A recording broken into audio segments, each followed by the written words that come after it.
Raider Nation, what's good? Jesse Merrick here. Welcome to another episode of the Silver and Black Sports Network podcast. The bye week is officially in the books, and the Raiders are back in action this week, taking on the Jacksonville Jaguars. So, on today's show, we're going behind enemy lines and scouting the Jags with Rick Ballou, a longtime radio host for 1010XL, which is the Jags' flagship radio station out there in Northwest Florida. And let me tell you, he was a wealth of knowledge.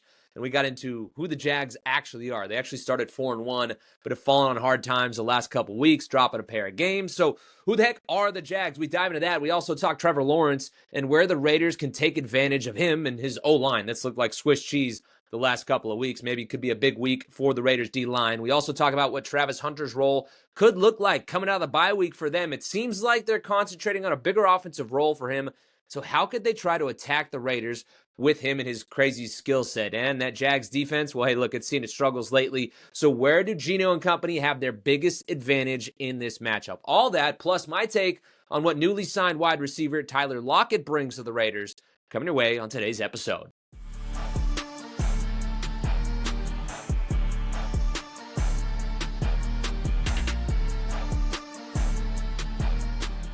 All right, guys, now before we get it rolling, as always, I want to tell you to check us out online at silverandblacksportsnetwork.com and sign up for our free newsletter. It drops Monday and Friday mornings at 6 a.m. We dive into all things silver and black in that bad boy. On Mondays, we dissect the previous game, a real deep dive into that. And on Fridays, fill you in with all that you need to know heading into the weekend's matchup. Again, you can subscribe to that one for free on silverandblacksportsnetwork.com. Now, before we do get to Rick and our deep dive into the Jags, let's talk some Tyler Lockett. Look, the Raiders signed him earlier in the week, and I know it's not the splashiest move in the world, but let's be real. This is a guy that brings some comfortability for Geno and Pete to the Raiders. He played in 53 games with Geno when he was back in Seattle. He caught 229 balls for 2,715 yards and had 16 touchdowns. Those are no minuscule numbers by any means. I think it's good for them to get that guy into the fold here with the Raiders and kind of calm things down. Obviously, it's been a rough start for Geno and the offense as a whole, but if you can bring somebody in that can be another safety blanket for him, I do think that's a really good and shrewd move for them. I actually thought he was a guy that would be in the mix in the offseason. That didn't transpire. He goes to Tennessee, ends up asking for his release, and then does eventually end up with Geno and Pete. I know a lot of people saying, well, they're trying to recreate what they had in Seattle, and we've done this whole thing. We tried to recreate the Pats in the past, blah, blah, blah, all that stuff, whatever. The Raiders are in a bad spot. They need somebody to kind of bring a bit more veteran presence into that locker room and the receiving core in particular that has some young guys in there. Who knows what happens with Jacoby? I think he does provide some insurance if they do decide to move on from him. So, look, I like the move on the outside looking in. Obviously, they tried to bring in that vet presence with Amari early in the season. He ends up retiring, all those things. So you kind of hit the reset button coming out of the bye week. Maybe it works out this time around. He's a guy that does bring some positional versatility to the Raiders. Very similar to Jacoby. He plays inside and outside all over the place. Also much like Jack Besh as well. But in terms of Tyler, he was used mostly in the slot with Seattle. I think that's probably a big reason. Obviously, they weren't doing pretty well, and neither were the Raiders. But I think that was a big reason why he asked for his release. They were using him in the slot a ton. He's the guy that's played mostly outside, averaging about 500 snaps a year on the outside, and then had about roughly 200 to 300 inside when he was with Seattle. So probably wants to come to a role where he can move around a lot more and get back to those things with a head coach and a quarterback where he had a lot of success. And a lot of people were asking me, well, like, oh, he's going to come in and, take some snaps away from Trey Tucker. And I don't really think that's going to be the case. I think that Trey Tucker is still the Raiders' number 2 receiver. We're purely talking about the receiving core here because we all do know that when Brock Bowers is healthy, he is the number 1 receiving threat in this offense. But we're just talking particularly in the receiving core itself. Jacoby's the number 1, Trey's the number 2, and I think Tyler comes in and slots into that number 3 receiver role for them. Obviously, the big thing there is that's going to stunt some of the growth of Dante and Jack Besh. But I think, look, let's be honest. Like, it's clear that the staff feels those guys haven't developed at the rate that they should. I don't think Dante has, and Jack has been getting more snaps and more looks, but he hasn't been getting the ball. So I don't think the trust is necessarily there from Geno. So you bring in a guy like Tyler that he has trust in. They're already on the same page. He knows his game, and maybe that'll help cut down on some of the picks. Just, again, give him another safety valve.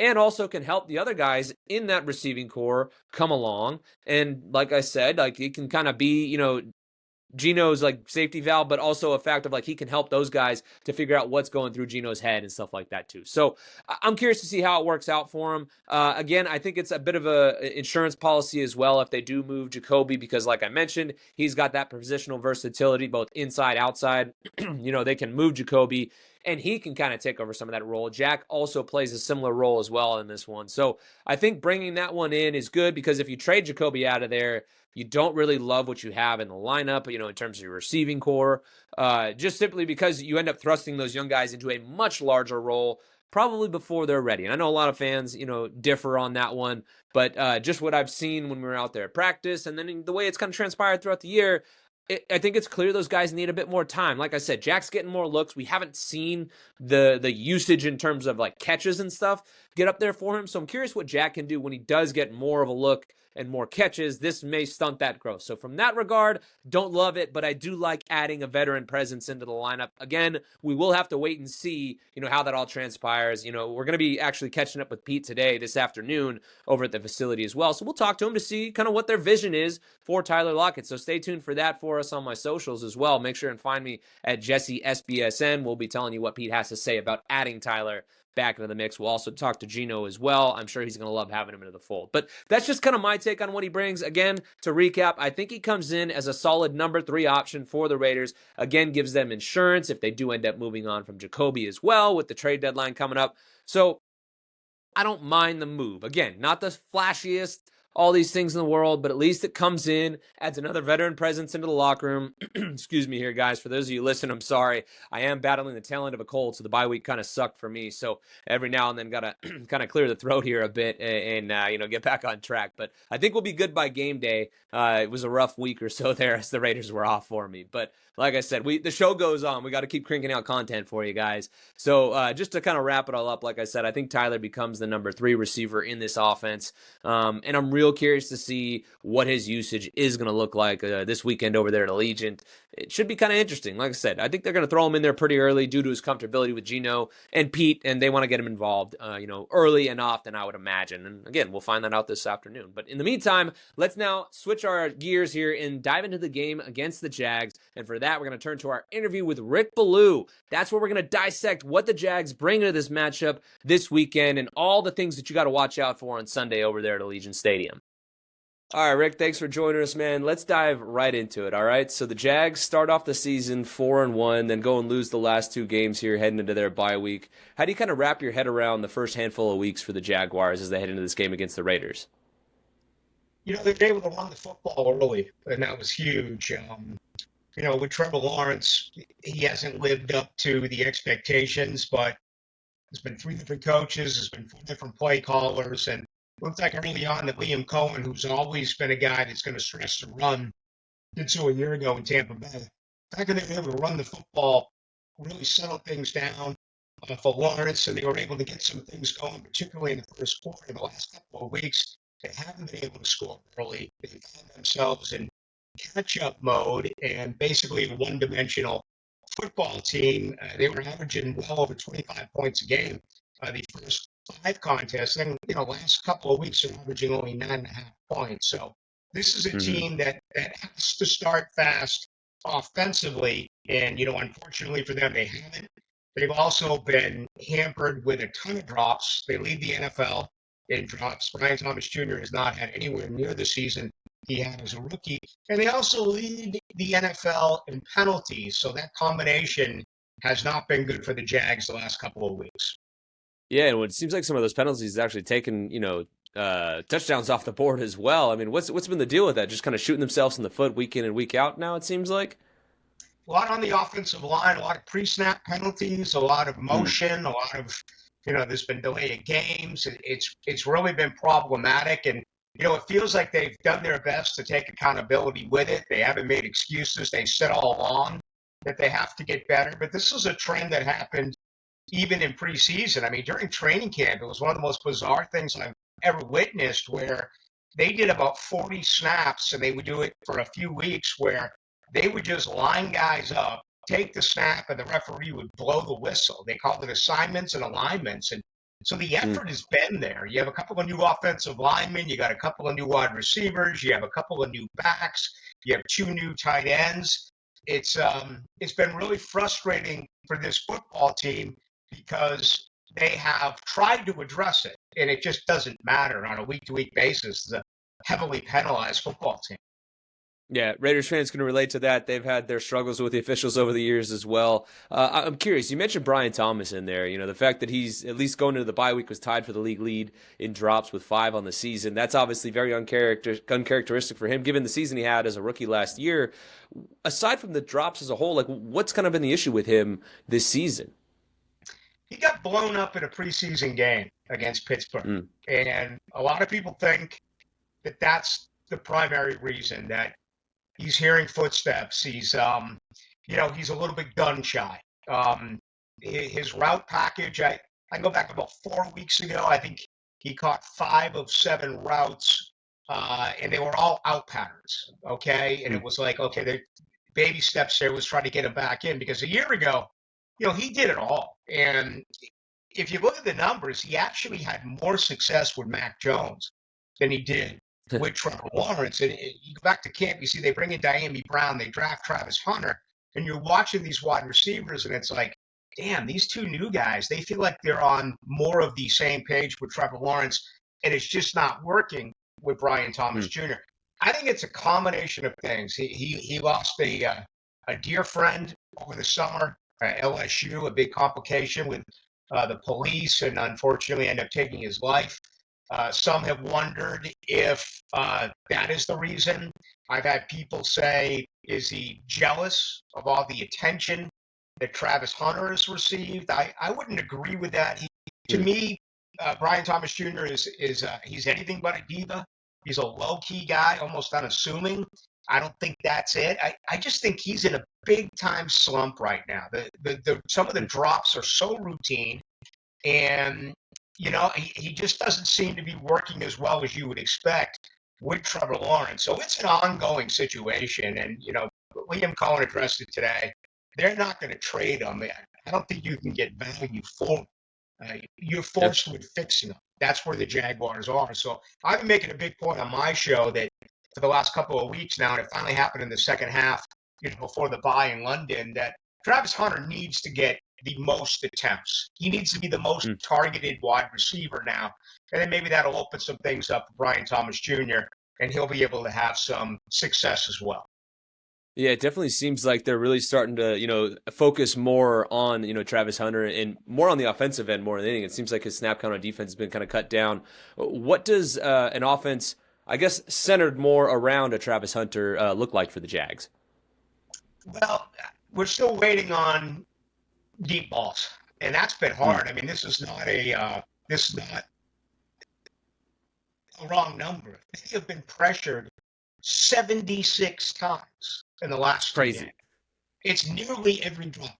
It's unbelievable. So, even 2 weeks ago against Seattle, he catches one ball for 14 yards, and it's like, wow, look at his athleticism. He makes a couple miss, make a couple of guys miss, and does some phenomenal things. Then they give him the ball 3 more times on screens. 3 receptions equal 1 yard. So I think defenses are doing a decent job understanding that they're just trying to get him the ball any way that they can. We saw in the second half against Los Angeles last week that they started to open it up a little bit. So I think this is a growing in a developing situation in Jacksonville where they have to take some shots with this guy. His route tree has to include going deeper downfield, and I would think they're at least going to attempt that coming up Sunday against Vegas.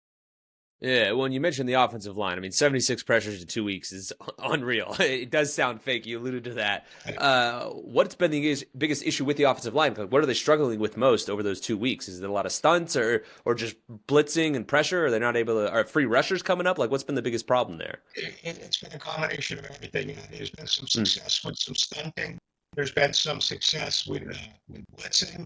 There's been some success just one-on-ones. This has been an ongoing problem for Jacksonville for the last 6 or 7 years. It has been the weakest part of this football team. And they really addressed it. They spent huge money on Patrick Bakari, who's their starting right guard, and he is really disappointed this year. Robert Hainsey has been about average. He was not a starter in Tampa Bay, but they brought him along anyway. Liam Cohen knew it. But they drafted a couple of guys, and they haven't had Milan play yet. A guy I like an awful lot out of West Virginia, thinking that maybe he could finally see some playing time coming up this weekend. Trent Baalke, the former GM, overspent a little, and then a first-round draft pick, Anton Harrison. The light hasn't completely gone on for him yet in year 3. I mean, this is supposed to be their best offensive lineman. It just hasn't happened. They're a better run blocking team than they are a pass protection team.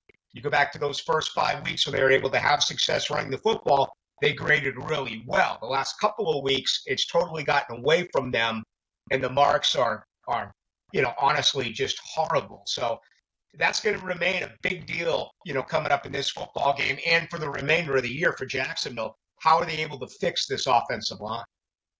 Yeah, I mean, the big thing for the Raiders, throughout the season has been when the pass rush is there outside of Max Crosby, when he's had some support, that's when this team has fared pretty well. They just haven't had that consistently from anybody. I'm curious, we're deep into this one and we're just now getting to Trevor Lawrence, but, it's been kind of an up and down year for him, much like it was for the team. We see that game against the Chiefs. Everyone's thinking like, okay, this is Trevor Lawrence, the guy that everybody thought that he was. And then obviously the last couple of games here, he stepped off. We'd seen some, inaccuracy, things like that. How would you kind of wrap your head just around Trevor Lawrence's season in totality and kind of who he is heading to this game against the Raiders? It's kind of the great unknown. It really is. I mean, the last 2 weeks he hasn't thrown the ball over. That's really encouraging. We talked about how he couldn't run, and he's been constantly having pressure in his face. I think the frustration, or I know that the frustration with the Jaguar fans with Trevor, he misses the layups. He misses the easy ones. I was looking at the numbers of Travis Etienne, and he's been with, for 8 years now, going back to Clemson. 14 of 22 receptions to targets. These are all screens. These are all 5, 6, 7-yard balls, which is another real strength. I mean, Liam Cohen had the #1 ranked screen game a year ago in Timmy. You would think that this would be really easy for him, high percentage passes, but he's missed, and he's missed awfully. So, this guy can make the throw from anywhere on the field. He's got sick talent, but it's the lack of consistency that I think frustrates most, and that's a big part of the reason. He's gotten a ton of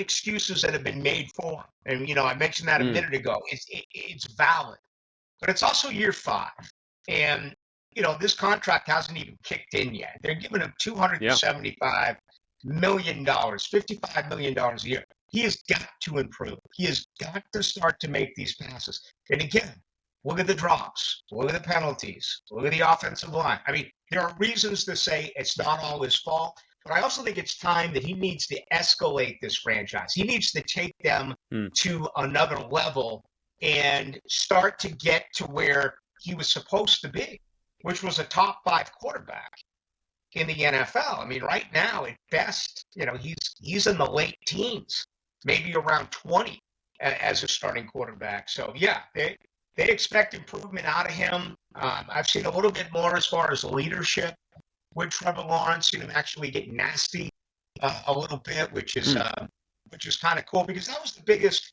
issue I had at the ACC kickoff meetings every year. I would talk with Dabo Swinney. We wouldn't even talk about Clemson. We would talk about the fire in his belly. And then, his offensive coordinator, Tony Elliott, went on to become the head coach of Virginia. I would spend my time with him asking the same things. Is this guy going to climb on people when they don't do their assignments? And early on, it was not even close, but we've seen him turn into more of a leader. But, you're never going to get the Phillip Rivers, Tom Brady type of leadership, screaming at guys. I don't think you can expect that out of Trevor. And frankly, I would like to see it. Yeah. And I'm curious, too, you mentioned the fact of Liam Cohen and the screens and how much we saw that in Tampa. I'm curious now, too, because this game, the last game for the Raiders against the Chiefs, we saw them bust out a ton of screens, not only to the running backs, but also to like Rashee Rice and a lot of the receivers trying to get the ball in their hands very quickly. Do you think that's maybe something we see the Jags try and do against this Raiders team coming out of the bye to get the ball to ETN and also Travis Hunter quickly in some space? I have a feeling that what they're going to say is, we'll defend that. and we'll take our chances defending the run. I think the blueprint from Pete Carroll all the way through is let's make Trevor Lawrence beat us. So I think they'll do a decent job with the screens. They're very recognizable for defensive coordinators and defenses so far this year, almost as if, like a pitcher, tipping pitches. It's like, is Trevor doing something that is now known that people understand? Okay, here comes a screen, here comes a short pass. I've asked the question, I haven't been able to figure that out. I haven't had anyone who said that is the case, but it kind of feels like it. I think that defensively, based on what I've seen as of late, Las Vegas should do a good job against the screen, and we'll see how they do against the run. But I think it's out there. If Jacksonville's going to win this football game, they're going to have to pass the football downfield. And I am a total run and stop the run guy. That's what it's all about for me. But just to see what's happened in the last couple of weeks, they have no success running the ball. I think the passing offense is going to be huge on Sunday for Jacksonville. Yeah, I think that's a really good point. I mean, look, the Raiders have sold out to stop the run a lot this year, and some of their corners have gotten burned. Caillou Blue Kelly in particular has given up a whole lot of yards in coverage. So teams have kind of been attacking him. So I could definitely see that being the case, trying to get Hunter loose, like you said. That's something to be able to unlock him, and maybe they try and test that coming out of the bye week. I'm curious too, defensively, kind of along that same thread. For the Jaguars, it seems like they've been struggling in the passing game. They're allowing 11.2 yards per catch, which is 6th worst in the league. What's been the biggest issue on the back end defensively for them? Why are they giving up so much yards per catch? Well, the biggest reason for that is the total lack of pressure. I mean, Jacksonville's 32nd in the NFL in pressure. They're 28th when they don't blitz. And, also talking today, they actually lead the NFL in dropping defensive linemen back into coverage, which I was pretty surprised to hear those numbers. I tell you where it really fell off is when Trayvon Walker hurt his hand. The wrist problem, he's been playing with a club. He hasn't been nearly as effective as he was in the first 4 weeks. I mean, he was playing his best football of his career. Josh Hines-Allen has a ton of sacks, but he has a ton of pressures, but he has a half sack. He's getting doubled consistently with tight ends, getting chipped by running backs. Eric Armstead has improved, but they're really not getting anything out of Devon Hamilton and Mason Smith. So they're not getting a lot of pressure, and quarterbacks have been able to really sit in the pocket and pick apart this secondary. They moved Tyson Campbell. I thought it was a good move because it was a really bad contract, and I just didn't think he was going to live up to it. The situation with Greg Newsome so far has been not great. I think that the second half of the season, there's a real opportunity for him to get better. The other thing is with Jordan Lewis, he's such a good player at the slot. Kind of envisioning him being slot only, but Jarian Jones had a really good rookie season. They're not even playing him anymore. He went from slot to outside. I mean, he's had like 5 snaps combined in the last 5 weeks. So Buster Brown is back, and that helps. But so there's some talent there. But I mean, covering this league, that if you can't force any pressure on a quarterback, I don't care who you are, you're going to pick apart the secondary. Yeah, and it's crazy too, because like hearing you break down why they've struggled so much defensively with the pressure. Like they actually blitz a decent amount, according to some of the stats here. They're blitzing about 30% of the time, which is top 11 in the league. So do you think it's just scheme, or the guys just not winning their battles? Like, what's the deal with them not getting home on the blitz? I was talking with Mark Duffner, who joins me quite a bit. He spent 50 years in the league as a former head coach of Holy Cross, where I grew up right near Boston, and then he was a linebacker coach here, but 50 years in the league. And I remember talking to him before the Cincinnati game. I'm like, can you blitz Joe Burrow? He's like, hell no, he'll pick you apart. He spent the last 6 years in Cincinnati as the defensive advisor. And yet they did. They had some success before his injury. Said the exact same thing about Matt Stafford. And Matt Stafford just absolutely, beat the brains out of Jacksonville without his premier wide receiver in the game. So I think Anthony Campanile is forced to blitz because they're not getting home with four. So you got to pick your spots. Devin Lloyd coming off the defense has been a big blow as well. He was really, I mean, 4 receptions, playing just incredible football before his injury. We won't know until probably Thursday or Friday if he's going to be able to go this weekend in Las Vegas. That has been a factor. But they're trying whatever they can. And, they went out and brought in a couple of veterans and Emmanuel Ogbah. They brought back Dwan Smoot to try to get a little bit more pressure off the. It hasn't worked with either one of those two guys. They may have one combined sack, if any. So it's really been a combination of things as to why it's not working. Yeah, well, I'm curious too, as they come out of the bye week, how you think they try and attack this Raiders offense that's seen its fair share of struggles as well. Liam Cohen is always going to be, um, devoted to running the football. I'm sure he's going to come right out and try to address that. Now, there's been some games this year, like I remember opening day against Carolina, where they really ran the ball well. But the first 15 snaps were 15 passes and 4 rushes. Then they were able to settle in. So I think everything's on the table here. Again, I think Las Vegas is going to have some success understanding the screen game and, the line of scrimmage passes to Travis Hunter. If you're able to run the football, then, you're going to get some one-on-one opportunities in a much better situation where they can move it. But I do think they're going to take chances in this game. That's what I think is going to be different in this game. Some deep balls, and I think you're going to see it with Hunter early on. You may see it with Parker Washington. You may see it with Brown. Who knows? Maybe even Brian Thomas Jr. But I do think that they understand that defenses are going to be on their toes, cheating towards the run and the short pass. And again, can Lawrence beat them? Therefore, I'm expecting him to throw the ball downfield. Yeah, and for the Raiders this week, Brock Bowers, is returning. He's been in and out of the lineup for the last handful of games for them. And even when he was in the lineup after that first game, he wasn't healthy. So I'm curious to you, do the Jags have an answer for Brock Bowers? And not many people do when he's healthy, but I'm curious, how you think they try and combat, a healthy Brock Bowers out there. Well, Ventrell Miller, faced him in the Florida Georgia game right here in Jacksonville yearly. Is a good football player. Devin Lloyd was spectacular. He has been their best coverage linebacker. And as of right now, we do not know if Devin Lloyd is going to play. And if they put him back out there, is he going to be on a snap count the way that Trayvon Walker has the last 2 weeks? I think Walker's gone 16 plays and 18 plays, primarily on pass downs.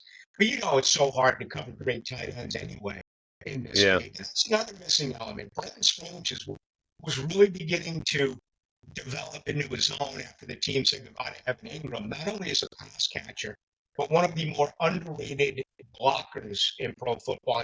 There's another big guy. He's on the IR. He's going to miss at least 2 more games. So I think that is going to be a problem. I really do. I don't think anyone on this team is going to have a lot of success covering, the talented Bowers. But it's a better situation for Jacksonville, much better, if Devin Lloyd's able to go. Yeah, definitely. And then also the matchup for the Raiders, too. They want to get ASHTON JEANTY going as well.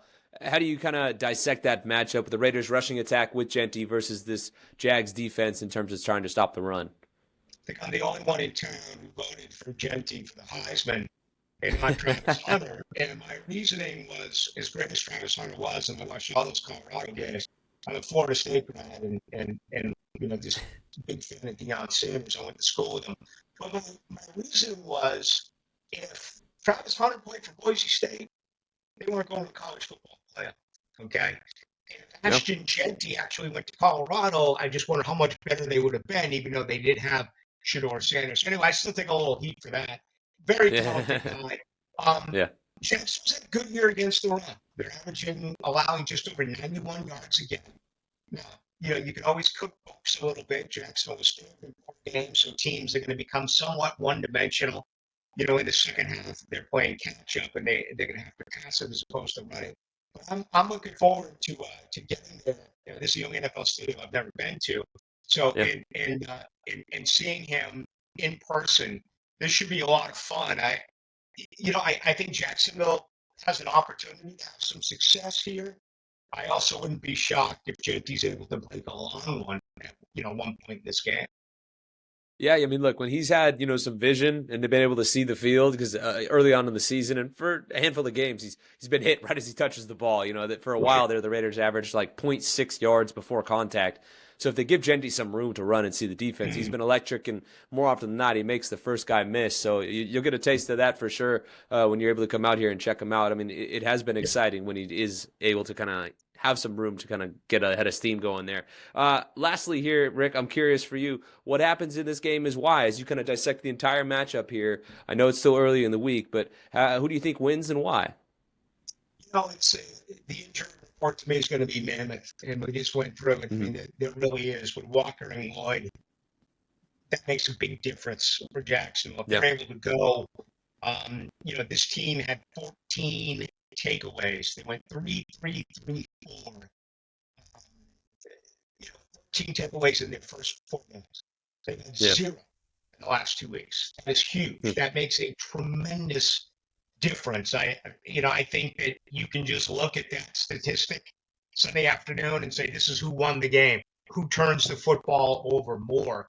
I really want to see the injury report, but I tell you, this team, they have really bought in to William Cohen, and I think Jacksonville here, maybe by a field goal, and that's been a question too. Cam Little's really struggled. He's missed 4 field goals in his last 4 games, but I see it being, a one possession game, unlike this last week with 10 of the 11 games on Sunday were actually double digit or more victories, which is unheard of in this league. Crazy. I think it really does come down to like a field goal.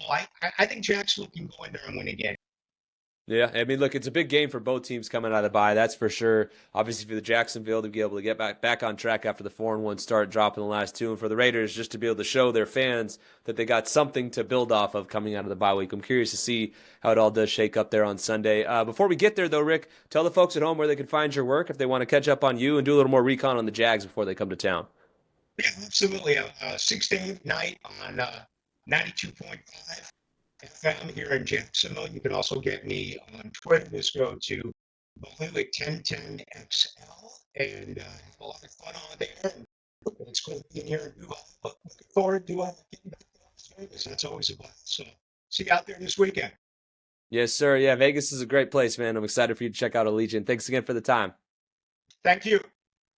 All right, shout out to Rick. Some really good info from him. Those radio guys are good. He's been out there a long time, so we appreciate him taking the time to help us take that deep dive. I know a lot of you guys said you like when we go behind enemy lines. I like to try and ask a ton of questions about their team so that you guys know about their personnel, how they're using them, the pros, cons, all that type of stuff. I hope you guys enjoyed that one because, like I said, I thought Rick was pretty good. A wealth of knowledge for having been out there for so long and having covered a guy like Trevor Lawrence for as long as he has, too. I thought he just has a really good read on this team as a whole. Anyway, guys, as always, make sure you do check us out online at silverandblacksportsnetwork.com and do subscribe to our free newsletter I talked about at the top of the show. You can also like and subscribe to this podcast as well. However you are listening to us, we do always appreciate that. And again, if you like what you heard, hit us with a 5-star review and leave those comments as well. You guys are great. We're going to be trying to respond to more and more of those comments now that we're diving into it after the bye week. That thing's out of there. And how we got 10 weeks ahead of us for the season. We'll see what the Raiders can do. But as always, we do appreciate you guys commenting, listening, watching, however it is you're taking us in. It means the world to us. And in the meantime, you guys take it easy, and we will see you again on Friday morning. Have a good one, guys.